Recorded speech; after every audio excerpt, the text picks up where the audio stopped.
Hi everyone. So today we are going to discuss a new term that is reserve and surplus. Financial management में हमारा जो second chapter था that is financial planning वो हम complete कर चुके हैं and now we are moving towards the third chapter that is capitalization. और कैपिटलाइजेशन जो चैप्टर है उसको स्टार्ट करने से पहले आई वांट यू गाइस कि आप कुछ बेसिक टर्म्स के रिगार्डिंग अंडरस्टैंडिंग क्रिएट कर लें, ठीक है. और वो बेसिक टर्म्स यही हैं कि रिजर्व एंड सरप्लस क्या होता है, जनरल रिजर्व क्या होता है, कैपिटल रिजर्व क्या होता है, दोनों में डिफरेंस क्या है, कैपिटलाइजेशन का मतलब क्या है, कैपिटलाइजेशन कैपिटल से किस तरह से डिफर करती है, और कैपिटल स्ट्रक्चर में क्या डिफरेंस होता है. तो बहुत सारी चीज़ें हैं जो आपको पता होनी चाहिए बिफोर गोइंग इनटू डीप, ठीक है. तो आज का हमारा जो टॉपिक रहने वाला है वो यही है that is the reserve and surplus. आज इस टॉपिक को हम डिटेल में डिस्कस करेंगे कि रिजर्व एंड सरप्लस ये क्या होता है. अकाउंटिंग में, फाइनेंशियल मैनेजमेंट में, कॉमर्स के डिफरेंट सब्जेक्ट्स में हमें इस टर्म को यूज़ देखने को मिलेगा कि इस टर्म को हम बैलेंस शीट में भी शो करते हैं जब अकाउंट्स प्रिपेयर करते हैं. फाइनेंशियल मैनेजमेंट में भी इसका इंपॉर्टेंट रोल रहता है. तो ये होता क्या है, क्या चीज़ है रिजर्व एंड सरप्लस, वो हम आज की वीडियो में देखने वाले हैं. Okay, so reserve and surplus आप सब देख सकते हो यहाँ पर दो टर्म्स यूज़ की गई हैं. One is reserve and other one is surplus. तो रिजर्व का मतलब क्या होता है गाइस, रिजर्व का मतलब है हमारा उस मनी से जो कि सेट असाइड, जो अलग निकाल कर रख दी गई है by the company for some specific purpose. जो पैसा कंपनी ने अलग निकाल के रख दिया है कुछ स्पेसिफिक पर्पस के लिए, वो पर्पस कुछ भी हो सकता है, ठीक है. कि जो पैसा अलग से साइड पर निकाल कर रख दिया उसे हम क्या बोलेंगे, कंपनी के रिजर्व्स. रिजर्व्स डिफरेंट टाइप्स के होते हैं जो हम डिस्कस करेंगे, बट पहले आपको बेसिक मतलब पता होना चाहिए कि क्या होता है. तो रिजर्व का मतलब क्या है, वो उस मनी से है जो कि कंपनी ने अलग से निकाल कर रख दिया है फॉर द फ्यूचर यूज़. और वो फ्यूचर यूज़ किसी भी चीज़ में कर सकती है. वो यूज़ क्या क्या हो सकता है उसका भी मैं आपको एग्जांपल दूंगी, ठीक है. तो और सरप्लस का मतलब क्या होता है, सरप्लस का मतलब होता है उस प्रॉफिट से जो कंपनी ने ड्यूरिंग द ईयर कमाया है. आप ये बोल सकते हो कि ड्यूरिंग द ईयर कंपनी को जो प्रॉफिट हुआ है उसे हम सरप्लस बोलते हैं गाइस. प्रॉफिट में से हमारे बिजनेस के बहुत सारे एक्सपेंसेस को मीट किया जाता है, राइट. जो कंपनी के पास बचता है, जो सरप्लस बच जाता है, सरप्लस का मतलब क्या है, जो ज़्यादा बकाया बच गया, कि सारे एक्सपेंसेस करने के बाद जो भी चीज़ करनी थी कंपनी ने, डिविडेंड देना था या फिर जो भी करना था कंपनी ने, एक्सपेंसेस करने थे, जितने भी इंटरेस्ट देना था, वो सब करने के बाद जो कंपनी के पास बकाया बच जाता है जो कि वो अलग से रख लेती है अपने पास, उसे हम बोलते हैं सरप्लस. सरप्लस जो है एक प्रॉफिट्स का ही पार्ट होते हैं बिजनेस के, ठीक है. तो जो सरप्लस हैं वो प्रॉफिट्स का ही पार्ट होते हैं. सरप्लस किस तरह से कैलकुलेट किया जाता है वो भी हम आज की वीडियो में देखेंगे. सबसे पहले आई होप सो कि आपको रिजर्व और सरप्लस इन दोनों वर्ड्स का मतलब क्लियर हो गया है.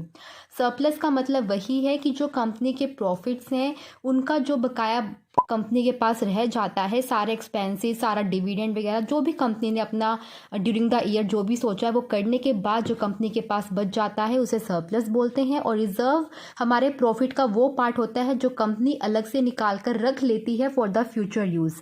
और इसका जो हमारा सोर्स है वो सिर्फ प्रॉफिट्स ही नहीं होते, और भी डिफरेंट सोर्स हो सकते हैं. और वो क्या है वो मैं आपको बताऊंगी. वो डिफर करते हैं according to the types of reserve, ठीक है. तो पहले हम टाइप्स ऑफ रिजर्व देखेंगे.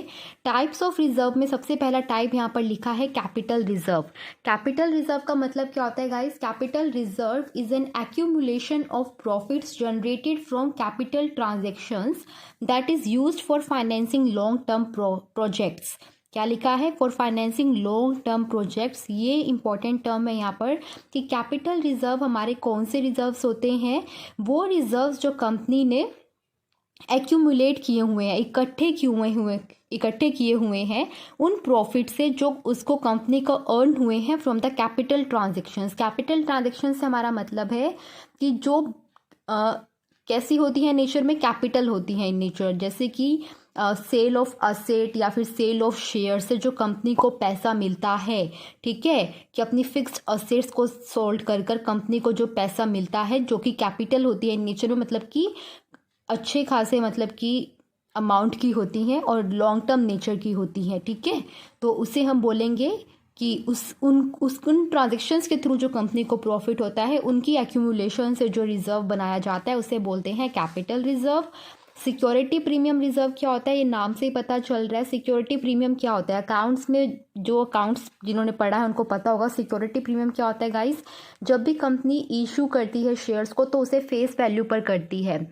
10 रुपये की फेस वैल्यू स्टैंडर्ड रहती है, नॉर्मली उसी पर किया जाता है। तो फेस वैल्यू से ज़्यादा जो पैसा देती है पब्लिक, अगर फेस वैल्यू से अबव देती है, 10 रुपये पे कंपनी ने इशू किया और कंपनी ने पब्लिक ने 12 रुपये के लिए सब्सक्राइब किया कंपनी के शेयर्स को, तो वो जो 10 रुपये से ऊपर 2 रुपये हैं उसे हम सिक्योरिटी प्रीमियम बोलते हैं, ठीक है।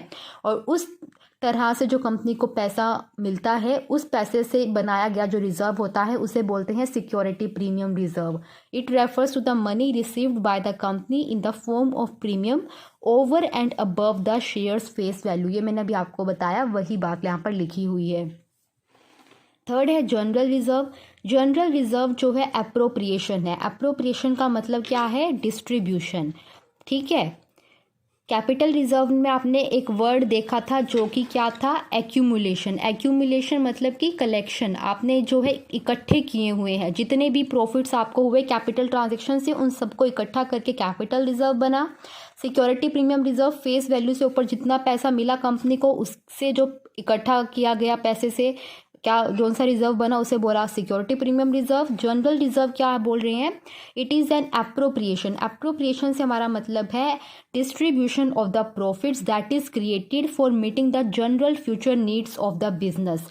एक बात और ध्यान में आपको रखनी है कि जो जनरल रिजर्व होता है वो जो है बिजनेस की जनरल फ्यूचर नीड्स को फुलफिल करने के लिए ही यूज़ किया जाता है, जबकि जो कैपिटल रिजर्व था वो सिर्फ और सिर्फ किन नीड्स को फुलफिल करने के लिए यूज़ किया जाएगा, लॉन्ग टर्म प्रोजेक्ट्स।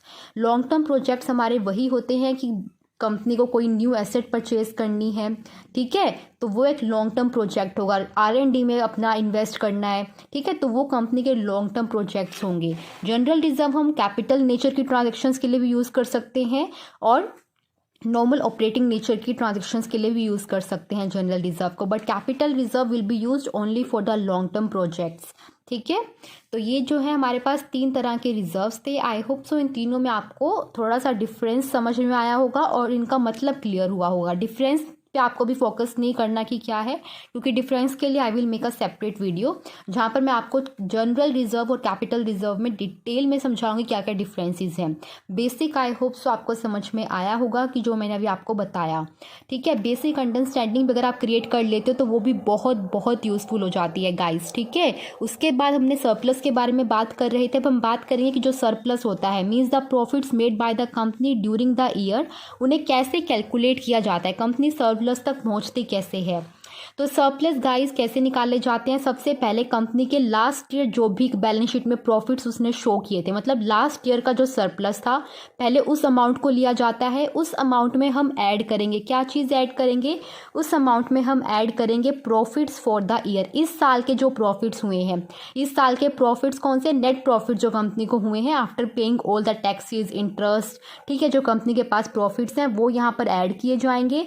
और उसके बाद जो भी यहाँ पर अमाउंट आएगी उसमें से लेस किया जाएगा एप्रोप्रिएशंस। एप्रोप्रिएशंस मीन्स डिस्ट्रीब्यूशन, कि उस प्रॉफिट को हम कुछ स्पेसिफिक पर्पस के लिए यूज़ कर लेंगे, सारा नहीं, जितना भी करना है इनमें एलोकेट करने के बाद। और ये भी नहीं है कि इन सब में किया जाता है, कंपनी की विश होती है कि वो इनमें से किस में लगाना चाहती है और किस में एलोकेट नहीं करना चाहती, बट ये जनरल एप्रोप्रिएशंस है, जनरल डिस्ट्रीब्यूशन है प्रॉफिट की जो कंपनी करती है।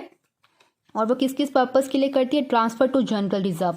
मैंने आपको बताया था ना, general reserve is an appropriation of profits, तो इसका मतलब यही है कि जो प्रॉफिट्स होते हैं उनका एप्रोप्रिएशन है, दैट मीन्स एलोकेशन है, डिस्ट्रीब्यूशन है।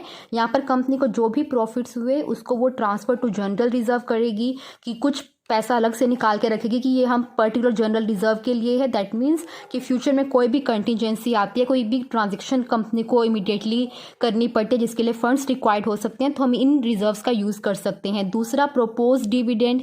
प्रोपोज डिविडेंड से हमारा मतलब क्या है कि कंपनी जो आने वाले टाइम में डिविडेंड डिस्ट्रीब्यूट करने वाली है शेयर होल्डर्स के बीच में, तो उसके लिए कितना पैसा अलग से रखना है, और जो डिस्ट्रीब्यूट करेगी डिविडेंड उस पर जो टैक्स देगी कंपनी उसके लिए कितना पैसा चाहिएगा। तो ये इस तरह की कुछ एप्रोप्रिएशंस कंपनी करती है और इन सब एप्रोप्रिएशंस को इस अमाउंट में से लेस किया जाता है, यहाँ पर लिखा है लेस, ठीक है। तो जो हमारे पास इन द लास्ट बचता है उसे हम बोलते हैं सरप्लस। ठीक है, तो ये कंपनी का रहता है सरप्लस, जिसे हम बैलेंस शीट में शो करते हैं as a reserve and surplus amounts. Reserve वाला यहाँ से आ जाएगा हमारे पास, इन तीनों का टोटल जो रहेगा वो रिजर्व आ जाएगा, और सरप्लस ये। तो रिजर्व एंड सरप्लस एक कैटेगरी होती है जिसे हम बैलेंस शीट में लाइबिलिटी साइड पर शो करते हैं।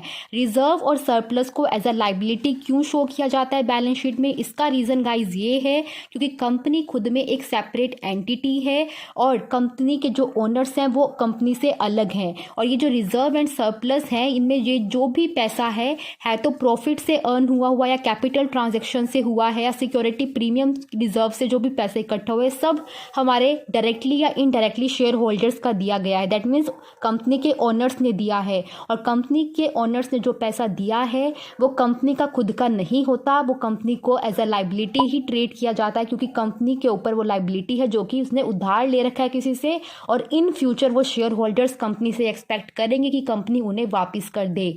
हमारे अकाउंटिंग में ये प्रिंसिपल है कि कंपनी एक सेपरेट एंटिटी है और उसके ओनर्स अलग एंटिटी हैं। ठीक है, कंपनी अपने बिहाफ पे कोर्ट में केस भी फाइल कर सकती है as an individual, as a artificial person एक केस भी लड़ सकती है। ठीक है, तो ये तो जनरल चीज़ें हैं जो आपको पता होनी चाहिए, और आई होप सो कि ये वीडियो बहुत ही आपके लिए यूज़फुल रहेगा, आपको बहुत सारे कंसेप्ट ये क्लियर कर देगा। कोई भी डाउट है किसी भी चीज़ में, कोई भी टर्म क्लियर नहीं हुई है, या कोई भी आपके माइंड में कुछ भी पॉइंट स्ट्राइक कर रहा है, please ask me in the comment section, and I really hope कि आपको ये वीडियो अच्छा लगा है और आपको ये समझ में आया है।